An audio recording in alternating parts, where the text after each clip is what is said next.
Praise the lord. అందరికీ వందనాలు.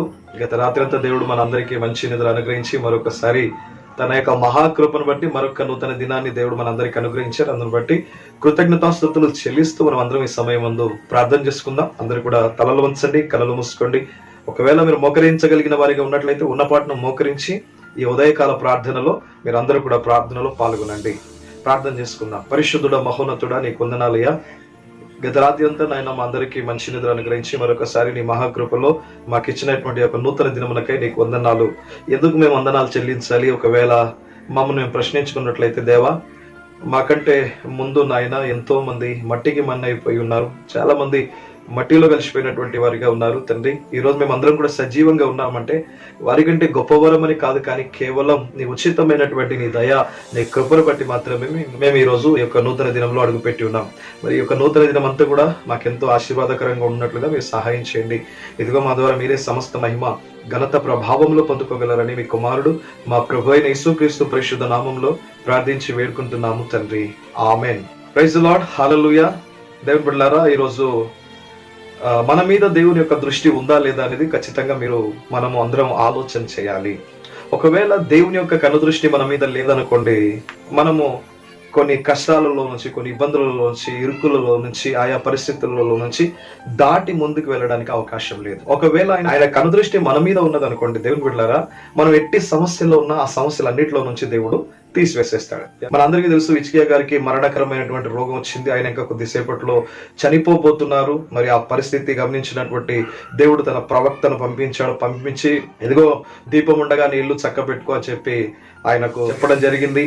అది విన్నటువంటి హిజ్కియా గారు మరి తన ముఖాన్ని గోడ వైపు తిప్పేసి మరి కన్నీళ్లు విడవడము, కన్నీటి ప్రార్థన చేయడము, అది గమనించినటువంటి దేవుడు, నీవు కన్నీళ్లు విడుచుట నేను చూచి తిని ఇదిగో 15 సంవత్సరాల ఆయుష్ నేను మరలా ఇస్తున్నానని చెప్పేసి ఆనాడు హిజ్కియా గారితో దేవుడు సెలవియడం జరిగింది.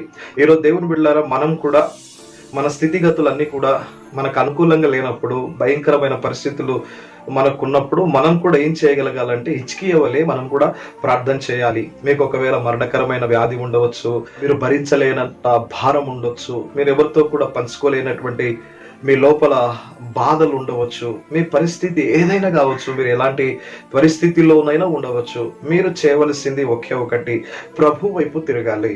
ఆనాడు హిజ్కియా గారు తను మరణించబోతున్నారు అన్నటువంటి వార్త తనకు తెలిసిన మరుక్షణమే సాక్షాత్తు దేవుడే నువ్వు చనిపోబోతున్నావు, ఇల్లు చక్క పెట్టుకో అని చెప్పి అన్నప్పుడు ఆప్షన్ అనేది లేదు, ఇంకా ఆప్షనే లేదు.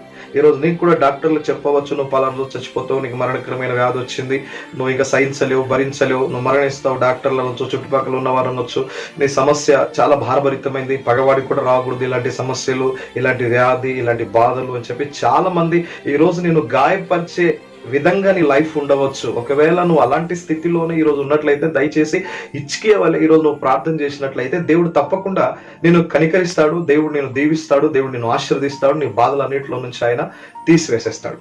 ఇది సత్యము, ఇది నిజం, ఇది ఖచ్చితంగా జరగబోతుంది. హిజ్కియా గారికి సమస్య వచ్చినప్పుడు ఆయన మనుషుల వైపు తన ముఖాన్ని తిప్పలేదు, మనుషులను చూడలేదు, గోడ వైపు తన ముఖమును తిప్పుకొని గోడను చూస్తూ ప్రార్థన చేశారు, కన్నీరు కార్చారు. ఆ కన్నీరు చూశారు ప్రభు, ఆ ప్రార్థన చూశారు ప్రభు.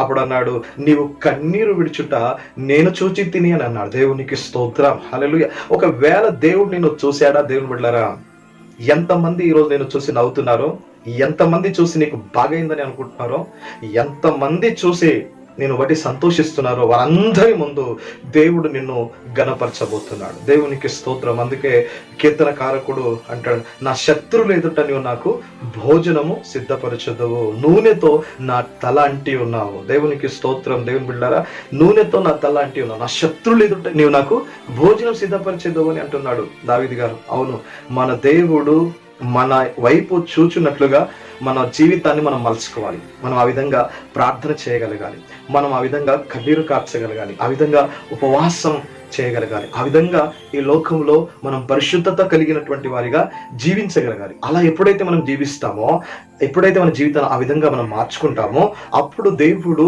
మన శత్రువులు ఎదుట దేవుడు మనల్ని ఏం చేస్తాడు? ఘనపరుస్తాడు. భోజనం పెడతాడు. నా గిన్నె నిండి పొంగి పొర్లుచున్నది. దేవునికి స్తోత్రం. ఒకసారి కీర్తన గ్రంథం చూడండి, 23వ అధ్యాయము 5వ వచనం, నా శత్రువులు ఎదుట నీవు నాకు భోజనం సిద్ధపరచుదువు, నూనెతో నా తల అంటి ఉన్నావు, నా గిన్నె నిండి పొంగి పొర్లుచున్నది. దేవునికి స్తోత్రం. హల్లెలూయా. మన గిన్నె అనగా మన జీవితం, మన కుటుంబం, మన దేవుడు మనకిచ్చిన ఏవేవైతే ఉన్నాయో అవన్నీ కూడా నిండి పొంగి పొరలేంతగా దేవుడు దీవిస్తాడట. ఎప్పుడు?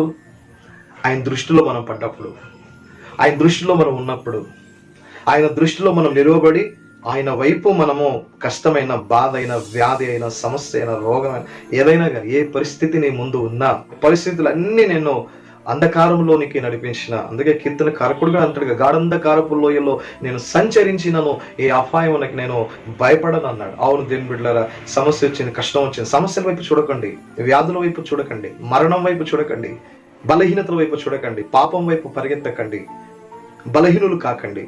మీ సమస్య ఏదైనా, మీరు ఎంత బలహీనతలో ఉన్నా, మీరు ఏ పరిస్థితిలో ఉన్నా, సృష్టికర్త అయినటువంటి దేవుని వైపు మీరు చూడండి. దేవుని వైపు చూస్తున్నటువంటి ఒక దినము ఆయన కనుదృష్టి నీ మీద పడిన మరుక్షణమే నీ లైఫ్ చేంజ్ కాబోతుంది, నీ జీవితం మారబోతుంది, నీ కష్టాలన్నీ తీరబోతున్నాయి, నీ వ్యాధులు నీ నుంచి దూరం అయిపోబోతున్నాయి, నీ శత్రువులు ఎదుట ఆయన నీకు భోజనం సిద్ధపరుస్తాడు. నీవు ఏ గాఢంధకారపు లోయలో, ఏ సమస్య అనే గాఢంధకారంలో ఉన్నా, ఆ సమస్యలనే గాఢంధకారపు లోయల్లో నుంచి తన ఆశ్చర్యకరమైనటువంటి తన వెలుగులోనికి నేను నడిపించి, దీవించి, ఆశీర్వదించి నేను బహుగా విస్తరింపచేస్తాడు. ఆ సమయం నీ జీవితంలో వచ్చేంత వరకు, ఆ స్థితిగతులు దేవుడు తీసుకొచ్చేంత వరకు నువ్వు దేవుని వైపు మాత్రమే చూడాలి. ఇచ్చికేకు రోగం వచ్చిందని చెప్పేసి ఇక నేను చచ్చిపోబోతున్న, దీపం చక్కబెట్టుకోమన్నాడు దేవుడు చెప్పాడు. ఇక అన్ని సర్దిద్దాం, ఎవరి బాధ్యతలకు ఇచ్చేద్దాం, ఇది ఆస్తి బిడ్డలకి ఇచ్చేద్దాం, భార్యకి ఇచ్చేద్దాం, అందరికి ఇచ్చేద్దాం ఇక అన్నట్టు ఆ విధంగా ఆయన ప్రయత్నం చేయలేదు. దేవుడు చాలా స్పష్టంగా చెప్పాడు, నీ దీపం ఉండగా నేను ఇల్లు చక్కబెట్టుకోవయ్యాని అన్నాడు. ఇల్లు చక్కబెట్టుకునే ప్రయత్నం చేయలేదు. ఆయన గోడ వైపు తిరిగాడు, తన ముఖం ఇంకెవరికి చూపించలేదు, దేవునికి మొరపెట్టడం మొదలుపెట్టాడు. దేవుడు తన ప్రార్థన మీద, తన కన్నీళ్ళ మీద తన దృష్టి ఉంచి తనకు కావలసినటువంటి సహాయమును ఇయ్యడమే కాకుండా 15 సంవత్సరాల ఆయుష్ను ఆయనకు పెంచడం జరిగింది. దేవునికి స్తోత్రం. ఈ రోజు నీ జీవితంలో కూడా దేవుడు అద్భుత కార్యం చేయడానికి ఇష్టపడుతున్నాడు. నువ్వు దిక్కులు చూడొద్దు, దిక్కులు చూస్తే మునిగిపోతావు. ఆ పేతురు అన్నాడు, అయ్యా ప్రభువా, నేను కూడా నీ వల్లే సముద్రంలో నడుస్తానయ్యా అని అన్నప్పుడు, దిగిరమ్ము అని అన్నాడు. ఓడ దిగాడు, నడిచాడు, బాగానే నడిచాడు. ఎప్పుడైతే తన చూపును గాలి వైపు తిప్పాడో, ఆ చీకటి వైపు తిప్పాడు, భయపడ్డాడు, అల్ప విశ్వాసంలోనికి వచ్చింది, మునిగిపోసాగాడు. ఈ రోజు నువ్వు కూడా ఒకవేళ దేవునికి ఇచ్చిన ఏ స్థితిగతులు ఏవైతే ఉన్నాయో దిక్కులు చూడొద్దు, అటు ఇటు చూడకూడదు, దేవుని వైపే చూడాలి, దేవుని వైపే చూడాలి, వాక్యం వైపే చూడాలి, దేవుని మాటల వైపే చూడాలి, దేవుని యొక్క ఆజ్ఞల వైపే చూడాలి, దేవుడు ఇచ్చిన వాగ్దానాల వైపు చూడాలి. దేవుడు చేసినటువంటి ప్రామిస్ చాలా ఉన్నాయి, దేవుని వాగ్దానాలు చాలా ఉన్నాయి, అటువైపు చూడాలా. అటువైపు మీరు చూసినట్లయితే మీరు ఏ పరిస్థితిలో ఉన్నా ఆ పరిస్థితులన్నింటినీ కూడా దేవుడు మార్చి ఒక దినం నీ నిందకు దేవుడు ఘనతనియబోతున్నాడు. నీ కన్నీరు దేవుడు ఒక దినం నాట్యంగా మార్చబోతున్నాడు. నీ దుఃఖము ఒక దినం సుఖంగా దేవుడు మార్చేస్తాడు. నిన్ను హేళనగా చూసినటువంటి వారందరి ముందు నేను దేవుడు తలగా నియమించబోతున్నాడు. దేవుడు నీకు ఇచ్చేవాడిగా మార్చబోతున్నాడు. ఇది వాస్తవం, ఇది నిజం, ఇది నీ జీవితంలో తప్పకుండా దేవుడు నెరవేర్చబోతున్నాడు. ఈ మాటలు దేవుడు మీ వెనుకల్లో దీవించి ఆస్వాదించును గాక. ఆమెను ప్రార్థన చేసుకుందాం. అందరూ కూడా దయచేసి ప్రార్థనలో ఉండండి. పరిశుద్ధుల మహోన్నతుడా నీకు వందనాలయ్యా.